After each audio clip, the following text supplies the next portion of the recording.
ఒక్క ఇల్లు కట్టినవా ఇందిరమ్మ ఇల్లు కడితే నేను రాజీనామా చేస్తా అని చెప్పిన. ఒక్కొక్కడు లేచి ఎగిరెగిరి పడుతురు, గింతున్నోడు కూడా. ఒక ఇల్లు చూపెట్టురు రాయి అంటే అది శాత కాదు. నేను ఏమడిగిన, నేను ఒక ఇల్లు కట్టినరా, కానీ ఎన్ని వేల ఇల్లు కూడా కొట్టినరు మీరు. హైడ్రా పేరు మీద ఎంతమంది గరీబుల కొంపలు ఉచ్చుకున్నారు, అది ఎందుకు చెప్పరు అంటే ఎగిరెగిరి పడుతున్నారు ఒక్కొక్కరు.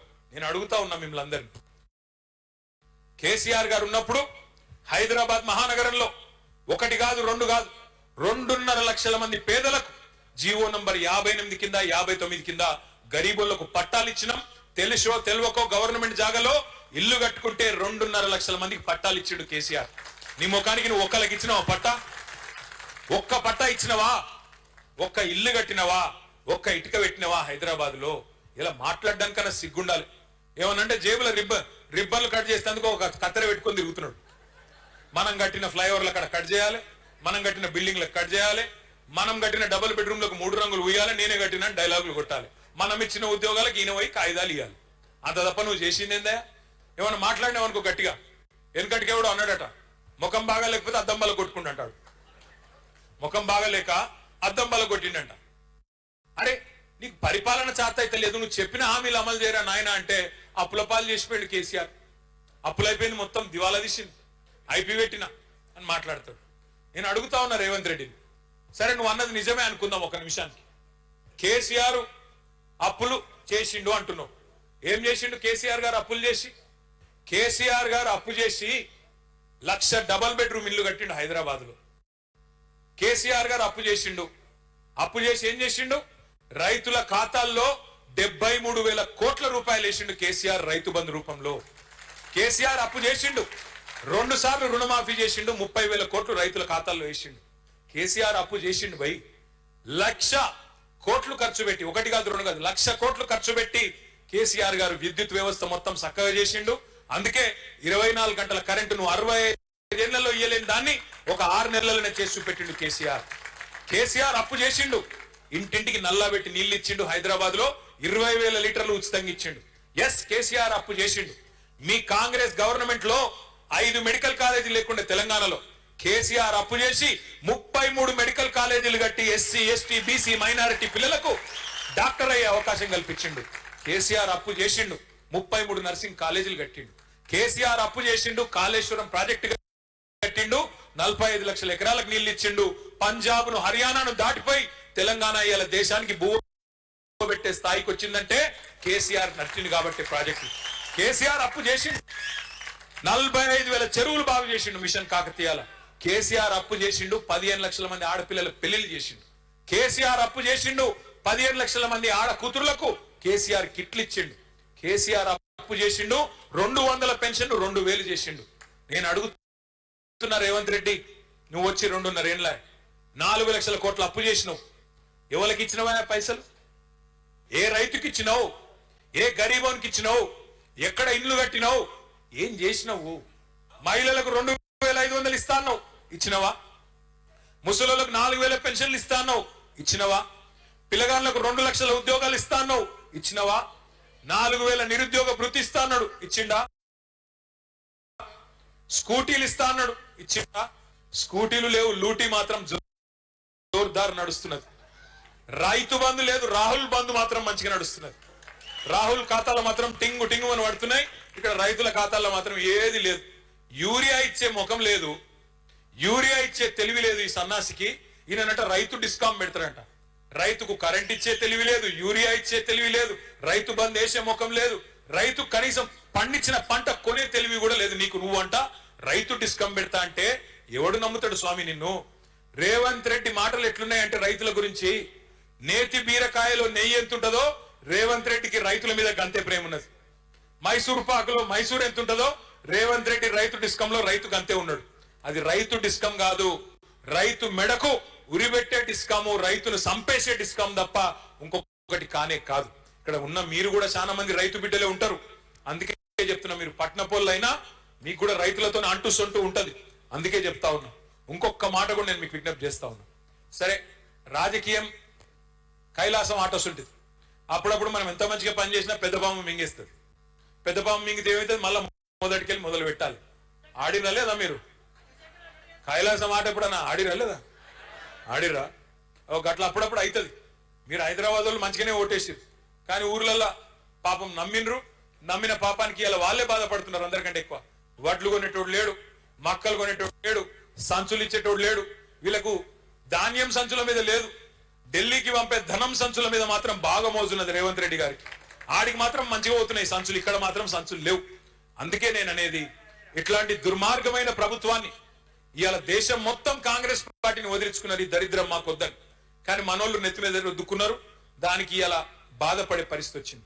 అందుకే మీకు ఒక 2 నిమిషాలు ఎస్ఐఆర్ అంటే ఏందో కూడా నేను చెప్పే ప్రయత్నం చేస్తా. ఒక్కసారి దయచేసి మీ స్క్రీన్లు మీరు చూడాలని చెప్పి నేను కోరుతా ఉన్నాను.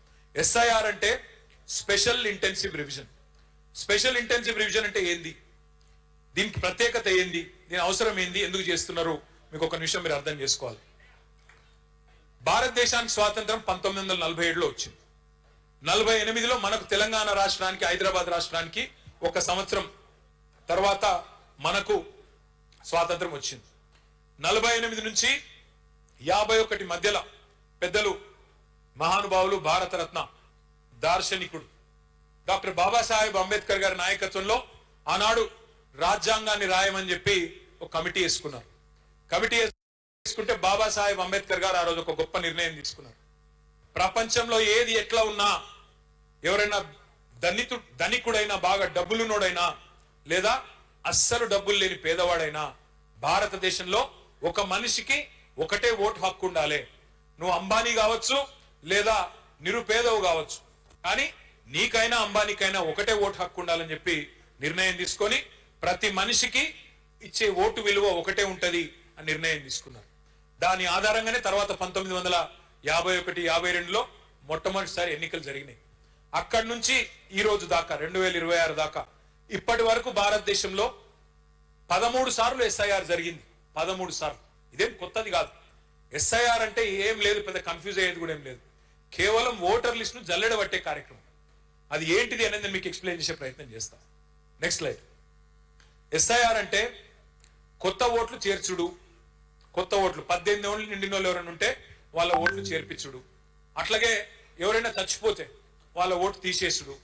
ఎవరైనా కంటోన్మెంట్కి వెళ్ళి ఇంకో నియోజకవర్గానికి షిఫ్ట్ అయినారనుకో, ఉదాహరణకి కంటోన్మెంట్ లో ఓటు ఉండే, వీడికెళ్ళి మీరు చదువు కోసమో ఉద్యోగం కోసమో పక్కకు అవతలకి సనత్ నగర్ పోయిననుకో, వీడికెళ్ళి అటు మార్చుకోవడం.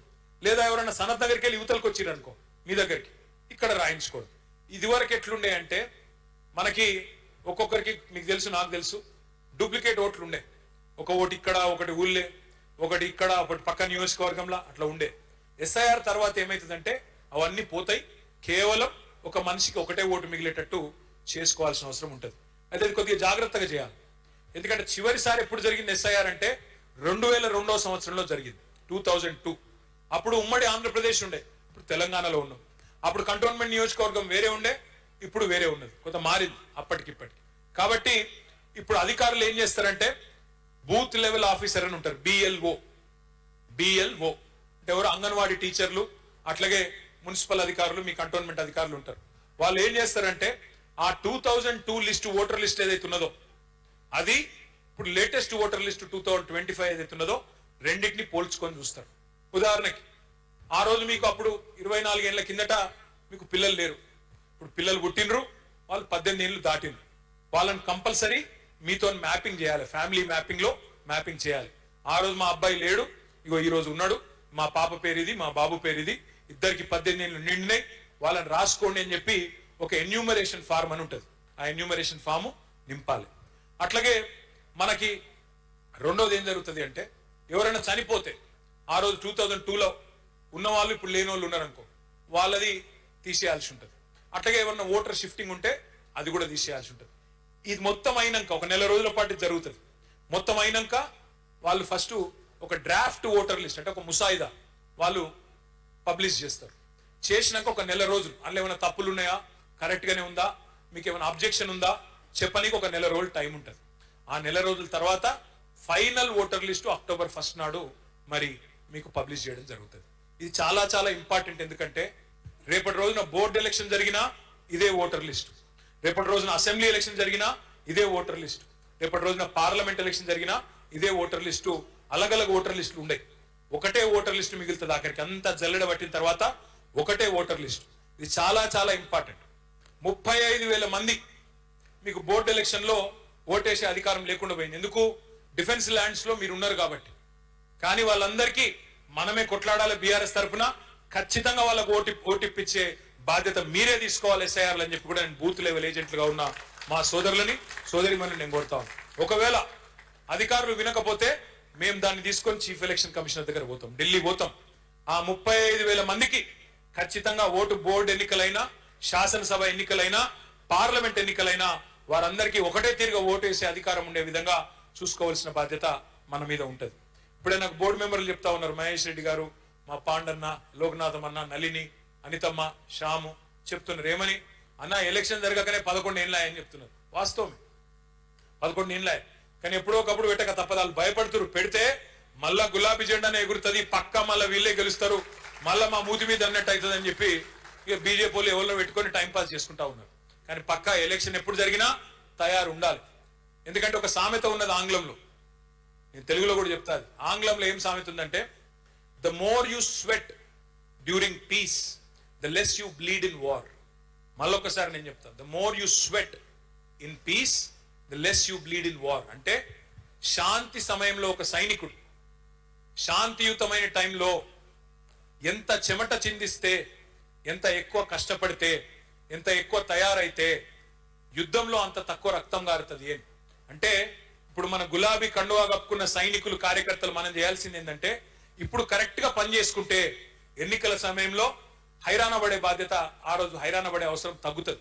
ఆ రోజు ఆగమాగం కాకుండా ఇప్పటి నుంచే బోర్డు సభ్యులు, డివిజన్ అధ్యక్షులు అందరు మీరు ఎక్కడో అక్కడ గట్టిగా పని చేసుకుంటే మెంబర్షిప్ కానీ ఎస్ఐఆర్ కానీ రెండు కూడా జూన్ మాసంలోనే స్టార్ట్ కాబోతున్నాయి. కాబట్టి పర్ఫెక్ట్ గా పని చేసుకుంటే ఎలక్షన్ వచ్చినప్పుడు ఆగమాగం అయ్యే అవసరం ఉండదు. బూత్ల వారీగా కమిటీలు వేసుకోవడం కానీ, బస్తీల వారీగా కమిటీలు వేసుకోవడం కానీ, ఎక్కడికక్కడ డివిజన్ల వారీగా కమిటీలు వేసుకోవడం కానీ ఇప్పుడు కరెక్ట్ గా చేసుకుంటే, ఓటర్ లిస్ట్ కూడా కరెక్ట్ గా జల్లెడబడితే మనకు రేపు బాధ తప్పుతుంది. దీని ప్రాసెస్ ఏందన్నది కూడా ఒకసారి మీరు చూడండి. మొత్తం ఓట్లు తెలంగాణలో 2025 ఓటర్ లిస్టు ప్రకారం 3.39 కోట్లు. పోలింగ్ బూతులు 35,985, అంటే దాదాపు 36,000 పోలింగ్ బూత్స్ ఉన్నాయి. మొత్తం మీరు చూసినట్టయితే ఎప్పుడు స్టార్ట్ అవుతుంది ఎస్ఐఆర్ అంటే జూన్ నెల, అంటే వచ్చే నెల, రేపటి నుంచి జూన్ స్టార్ట్ అవుతుంది. జూన్ నెల 25 నుంచి జూలై 24 దాకా ఎస్ఐఆర్ జరుగుతుంది. ఎస్ఐఆర్ అంటే ఏంది? మీ ఇంటికాడికి వస్తారు ఆఫీసర్, మీ ఇంటికాడికి వచ్చి మీ ఇంట్లోనే రాసుకొని పోతారు. వాళ్ళు ఎంబడ మనం ఉండాలి, ఆఫీసర్లు ఎంబడ బూత్ లెవెల్ ఏజెంట్లు మనం ఉండాలి. నెల రోజులు ఇంటింటికి వస్తారు. తర్వాత 31 జూలై నాడు, అంటే నెల రోజుల్లో ఈ కార్యక్రమం అయిపోతుంది. ఇంటింటికి వచ్చే కార్యక్రమం 24 జూలైకి అయిపోతుంది. వారం రోజుల తర్వాత ఒక డ్రాఫ్ట్ ఓటర్ లిస్ట్ పబ్లిష్ చేస్తారు. ఆ ఓటర్ లిస్ట్ కరెక్ట్ ఉందా లేదా మీరు 31 జూలై నుంచి ఆగస్టు 30 వరకు, అంటే